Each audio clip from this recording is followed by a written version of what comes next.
حضرت انس بن مالک رضی اللہ تعالیٰ عنہ راوی حدیث سے کہتی ہیں کہ رمضان کا مہینہ آیا تو آپ صلی اللہ تعالیٰ علیہ وسلم نے فرمایا کہ اے میرے صحابہ کرام، اے میرے امت کے لوگوں، دیکھو تمہارے سامنے میں ایک مبارک مہینہ آ چکا ہے، ایک مبارک مہینے کی شروعات ہو چکی ہے، اور اس مہینے کے اندر ایک رات ایسی ہے، ایک رات ایسی ہے جو 1000 مہینے سے بہتر ہے۔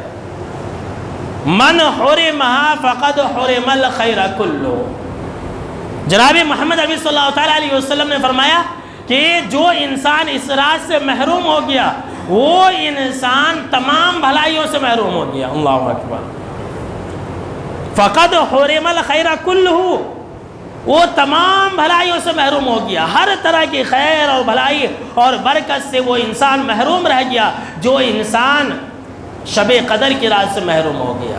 اور وہ شب قدر کی رات کا ہے انہیں آخری 10 دنوں کے اندر ہے۔ آگے آپ صلی اللہ تعالیٰ علیہ وسلم نے فرمایا وَلَا يُحْرَمُ خَيْرَهَا إِلَّا مَحْرُومٌ۔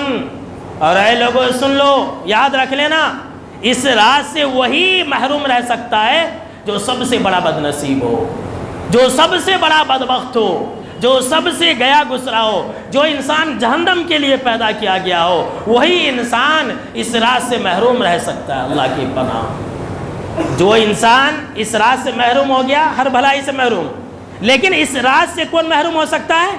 وہی انسان محروم رہ سکتا ہے جو انسان سب سے بڑا بدنصیب ہو، جس کی قسمت میں بدبختی لکھی ہوئی ہو، جو انسان جہنم کے لیے پیدا کیا گیا ہو۔ اللہ کی پناہ۔ تو سوچ لیجئے، فیصلہ کر لیجئے کہ آیا ہم اس رات میں محروم ہیں یا پھر مرحوم ہیں۔ مرحوم کا مطلب یہ نہیں سمجھ لیجئے کہ مر گئے ہم لوگ، نہیں، مرحوم کا مطلب یہ ہوتا ہے کہ اللہ نے ان کے اوپر رحم کر دیا۔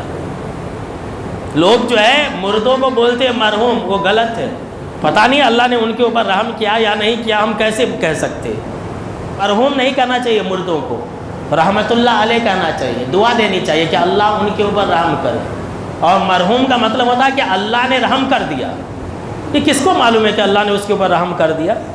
تو آپ جو ہے اگر اس رات یعنی کہ شب قدر کی رات میں عبادت کریں گے تو مرحوم ہو جائیں گے، اللہ آپ کے اوپر رحم کر دے گا، اور اگر نہیں کریں گے تو آپ جو ہے محروم ہو جائیں گے، ہر طرح کی خیر اور بھلائی سے آپ دور کر دیے جائیں گے۔